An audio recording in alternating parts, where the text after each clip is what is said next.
뭐 2만 가구대에 머물 수밖에 없다고 보여지고 이게 26년도에는 한 15,000 가구 수준으로 줍니다. 이건 이제 아파트 기준입니다. 가장 먼저 문제가 생기는 거는 전세 시장이에요. 이 입주 물량 부족, 전세 가격 상승은 자칫하면 이제 매매 가격을 밀어 올리는 그런 지금 이 순간에도 전세 가격이 올라갈 가능성이 있고 미래에 금리가 인하되고요. 그 다음에 공급 부족은 당장 해결할 방법이 없습니다. 교수님, 지난번에 서울에 나와주셨을 때 이런 얘기를 하셨어요. 3기 신도시 공급을 획기적으로 확대를 해야 된다. 결국에는 88 대책에서 2만 호 증가하는데 그쳤습니다. 네. 이 2만 호에 머무는 것에 대해서는 좀 어떻게 평가하시나요? 안타까움을 금할 길이 없다.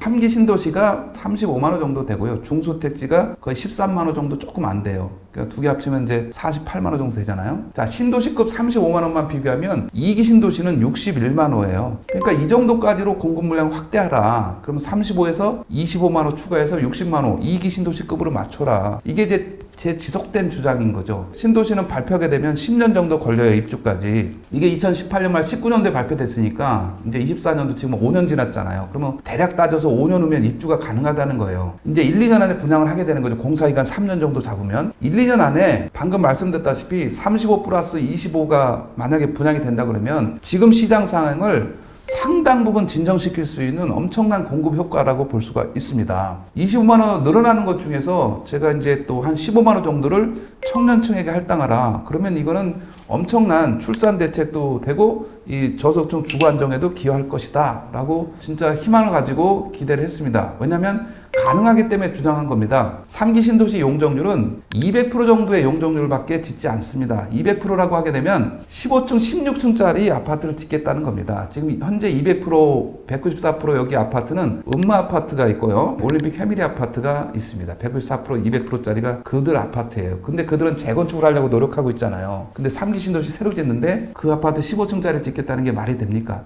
자, 고양 창릉 같은 경우 38,000 가구를 공급하는데 고양 창릉 가구는 그러면 15층에서 20층 진다고 가정하면 뒤에 있는 일산은 용적률이 350%로 거의 400%에 육박하게 질 것인데 이거는 45층 정도 진다는 얘기예요. 이 말이 안 되지 않습니까? 더 가까운 고양 창릉에는 15층, 20층 짓고 뒤쪽에는 2배나 되는 층수를 짓겠다고 하는 게 오히려 훨씬 쉽잖아요. 이미 그 토지를 확보해놓고 그냥 맨 땅에 짓기만 하는 거를 충수만 바꾸면 되는 건데 중요한 방법 빼놓고 아주 다른 엉뚱한 데서 방법론을 찾는 이런 기현상이라고 할 수가 있어요. 있어서는 안 될 거죠. 그리고 5년 전에 지정한 땅을 놔두고 또 새로 용지를 지정한다는 거예요. 뭐 8만 원 지정해서 그린벨트 완해서 짓겠다. 이런 것은 국가적으로 보면 엄청난 토지 보상금을 낭비하면서까지 왜 이렇게 해야 되는가라는 의문이 드는 심각한 문제다 말씀드릴 수가 있습니다. 그린벨트 얘기가 나와서 네. 정부가 네. 어쨌든 11월에 그린벨트 어디 해제를 할지 이제 네. 발표할 예정입니다. 어느 지역이 좀 일단 가능성이 높아 보이시나요? 우선 1순위로 꼽을 수 있는 지역은 그동안 이 그린벨트가 왜 여기에 그냥 이렇게 있지라고 제가 평상시에 지나다니면서 느낀 지역이 하나 있는데 그게 이제 송파에 보면 올림픽 선수촌 아파트 바로 뒤편입니다. 사실은 거기는 이제 한예종 대학교가 이전하기로 서울시 오세훈 시장이 네. 선거할 때 공약한 부지예요. 계속 나왔던 얘기죠. 네, 그래서 그 자리가 지금 비어 있는데 그 자리가 충분히 들어갈 수 있고 그 옆자리에 보게 되면 하남 감북지구가 있어요. 하남 감일지구 위에 감북지구가 있는데 이 감북지구는 지금 이제 이명박 대통령 때 서울시 주변에 보금자리 주택지구를 지정했었어요. 보금자리 주택지구는 32만 호 지정했다가 21만 호가 입주했는데 그때 해제된 데가 어디냐면 광명시흥하고 하남 감북이에요. 근데 광명시흥은 이제 3기 신도시로 부활했잖아요. 네, 다시 하겠다고 했죠. 예. 하남 감북은 부활하지 않았는데 여기가 이번에 다시 재지정될 확률이 아주 높다라고 볼 수가 있습니다. 그때도 이제 2만 가구 이상이었고 여기 올림픽 선수촌 배후 그 지역까지 합치게 되면 여기도 물량이 충분히 뭐 한 3만 가구도 나올 수가 있는 부지가 됩니다. 제가 누누이 신도시 발표될 때마다 이 고양 대곡역 일대가 있어요. 능곡 대곡 일대죠. 이 자리는 이제 온갖 신도시 발표될 때마다 다 제외됐었던 지역인데 고양시 입장에서는 첨단 산업 밸리, 판교처럼 테크노 밸리를 만들고 싶어 하는 그런 자리인데 이게 제대로 추진이 안 되고 있어요. 그래서 이 자리야말로 아파트를 공급하게 되면 사실은 영순이에요. 모든 기반시설이 다 돼 있어요. 대곡역에 이제 GTX 쓰죠, 3호선 쓰죠, 경의중앙선 서죠, 뭐 이제 서해선이 와서 닿기도 하잖아요. 그러니까 온갖 차통발달, 또 도로는 뭐 완벽하지 않습니까? 자유로의 뭐 외곽순환도로 서울 문산간 고속도로에 다 돼 있기 때문에 가서 그냥 아파트 짓기만 하면 되는 자리인데, 이 자리가 영순인데 과연 이번에 여기가 이제 등장할지는 또 한번 봐야 된다고 볼 수가 있고, 지금 이제 보금자리 주택 중에 서초 내곡지구가 있는데, 내곡지구 건너편에 염곡동이나 내곡동에 약간의 또 여유 부지가 있어요. 그래서 이런 지역들도 그린벨트를 완화한다고, 서울에 많은 접경이라고 하게 되면 딱 그 자리도 뭐 검토 가능하다 이렇게 좀 보여지고, 그 다음에 이제 전 정부에서 추진하다가 보류된 태능 CC가 있어요. 태능. 그래서 태능 CC와 지금 또 다시 이제 잠잠해졌습니다만 바로 옆에 붙어 있는 육군 사관학교 부지가 있어요. 육군 사관학교는 이제 이전 얘기도 나오면서 하게 되면 이 자리도 충분히 공급이 가능한 그런 자리가 되지 않겠나 좀 생각해 봅니다. 태릉은 약간 주민 반발이 좀 약간 심하긴 할 텐데 그래도 가능성이 있다고 가장 보시면. 빠르고 쉽죠. 태릉 CC 국유지잖아요. 육군사관학교 마찬가지잖아요. 신속하게 공급할 수 있잖아요. 예, 토지 보상이나 이런 절차가 생략될 수 있으니까 쉬운 자리죠. 어쨌든 이렇게 그린벨트를 해제해서 네. 공급을 하겠다는 사인을 주면 예. 효과가 과연 있을 거라 보시나요? 방금 이제 언급을 했듯이 3기 신도시가 먼저입니다. 왜냐? 우리가 지금 택지 얘기를 했지만 택지를 지정하게 되면 물리적인 시간이 거의 10년짜리예요. 방금 이제 뭐 국유지나 이런 거는 빨리 조금 빨리 서두를 수 있겠으나, 근데 이미 지정이 끝난 3기 신도시는 이제 앞으로 10년 중에 5년이 지났으니까 남은 게 5년밖에 없잖아요. 여기를 먼저 하고 그린벨트 8만 원 뭐 지원한다는 거는 반대하진 않습니다. 어차피 이거는 입주가 10년 후의 물량이니까 우리가 10년 후의 물량도 계산해야 되잖아요. 10년 후의 물량은 그대로 가야 되는 거고, 당장 우리가 5년 후에 입주할 물량은 대폭 확대해야 된다. 이 두 가지 병행하라 이런 얘기죠. 병행. 저희가 이제 뭐 매매 가격 그리고 공급 이렇게 얘기를 해왔지만 네.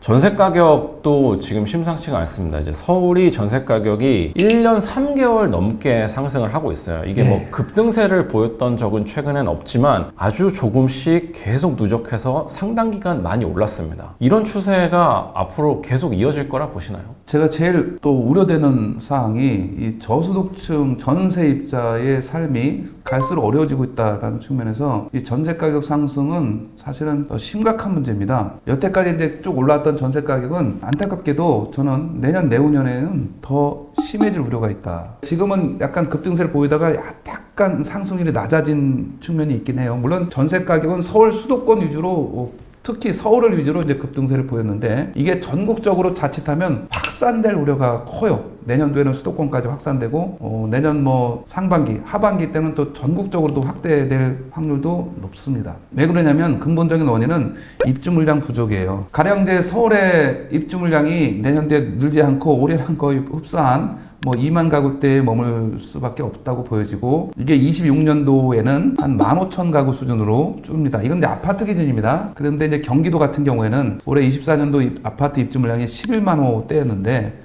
내년도에는 이게 6만 호대로 줄어요.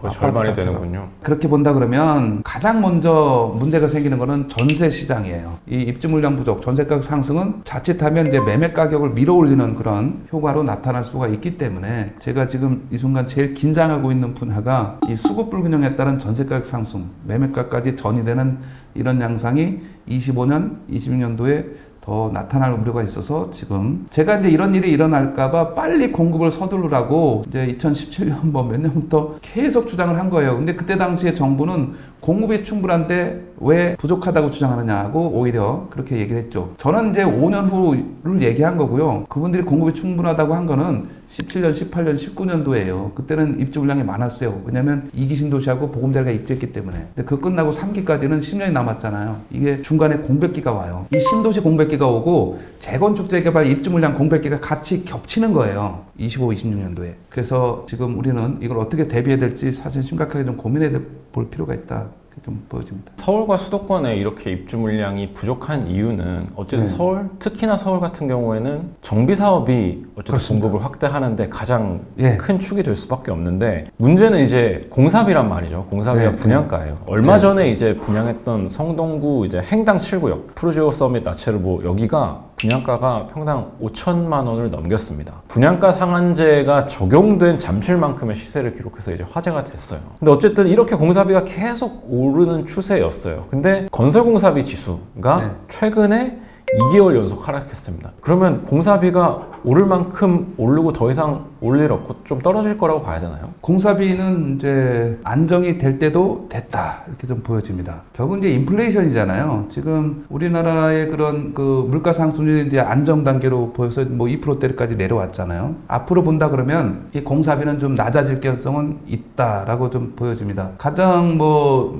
비근한 예로 공사비에 반영되는 것 중에 이제 사업비가 있는데 이게 이제 금융 비용이 많이 늘어나잖아요. 금리도 인하되고 원자재 가격이지 않습니까? 이런 것도 이제 상당 부분 낮아졌어요. 그렇게 본다 그러면 큰 틀의 방향성에서는 이런 공사비는 좀 낮아질 수 있는 여지도 있지 않겠나라는 기대를 해볼 수가 있습니다. 자, 마지막으로 늘 저희는 결국에는 내 집 마련을 어떻게 할 거냐 네. 가장 중요하죠. 지금까지 설명해 주셨던 상황을 종합했을 때 무주택자 입장에서 가장 지금 현재 취해야 할 효과적인 내 집 마련 전략 무엇이 최선일까요? 제가 작년에 출연했을 때는 올해 1분기에 사야 된다, 24년 1분기에 사야 된다라고 얘기를 했습니다만 뭐 거의 대부분은 관심이 없지요. 모든 투자를 할 때는 남들이 안 할 때 해야 되는 거잖아요. 가격이 떨어졌을 때. 그런데 무주택자의 경우에는 가격이 올라올 때 추격 매수를 하는 경우가 일반적인 거예요. 그래서 제가 1분기 매입 아니면 이제 늦어도 그러면 6월까지 2분기는 매입 이렇게 이제 시간이 갈수록 뭐 어쩔 수 없지 않습니까? 1분기 못 샀으니까 2분기. 자, 지금 이제 어떻게 할 거냐? 3분기 말에 와서 지금 이 순간에도 전세 가격이 올라갈 가능성이 있고 미래에 금리가 인하되고요. 그 다음에 공급 부족은 당장 해결할 방법이 없습니다. 그렇게 본다 그러면 가격은 아직까지 이런 우상향의 패턴을 유지할 가능성이 높습니다. 그만큼 무주택자는 지금 상황에서도 관심 지역 위주로는 내 집 마련을 위해서 충분히 검토하고 그 다음에